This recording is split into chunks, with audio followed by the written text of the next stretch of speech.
If you want to change the world, start off by making your bed. If you make your bed every morning, you will have accomplished the first task of the day.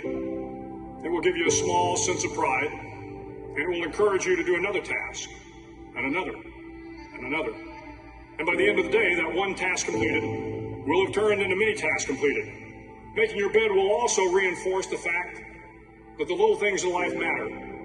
If you can't do the little things right, you'll never be able to do the big things right. And if by chance you have a miserable day, you will come home to a bed that is made, that you made. And a made bed gives you encouragement that tomorrow will be better. I've been a Navy SEAL for 36 years. Every morning in SEAL training, my instructors, who at the time were all Vietnam veterans, would show up in my barracks room, and the first thing they'd do is inspect my bed.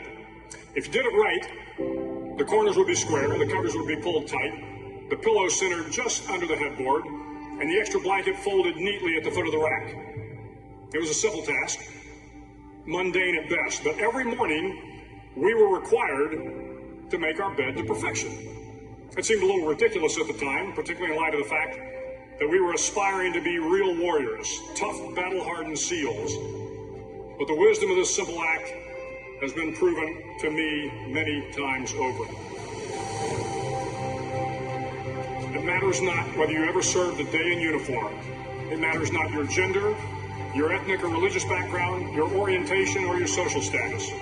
Our struggles in this world are similar, and the lessons to overcome those struggles and to move forward, changing ourselves and changing the world around us, will apply equally to all.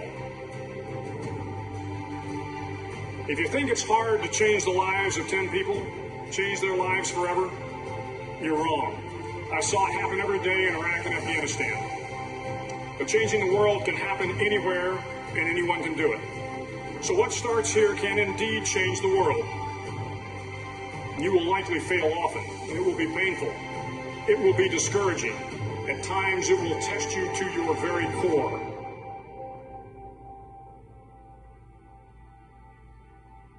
At that darkest moment of the mission is a time when you need to be calm, when you must be calm, when you must be composed, when all your tactical skills, your physical power, and your inner strength must be brought to bear. If you want to change the world, you must be your very best in the darkest moments. If I have learned anything in my time traveling the world, it is the power of hope. The power of one person, a Washington, a Lincoln, King, Mandela, and even a young girl from Pakistan, Malala. One person can change the world by giving people hope. Start each day with a task completed. Find someone to help you through life. Respect everyone. Know that life is not fair and that you will fail often. But if you take some risks, step up when the times are the toughest, face down the bullies, lift up the downtrodden, and never, ever give up. If you do these things, the next generation and the generations that follow will live in a world far better than the one we have today. And what started here will indeed have changed the world for the better. Finally, in SEAL training, there's a bell. A brass bell that hangs in the center of the compound for all the students to see. All you have to do to quit is ring the bell. Ring the bell, and you no longer have to wake up at 5 o'clock. Ring the bell, and you no longer have to be in the freezing cold swims. Ring the bell, and you no longer have to do the runs, the obstacle course, the PT, and you no longer have to endure the hardships of training.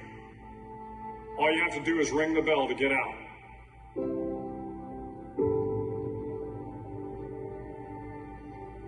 If you want to change the world,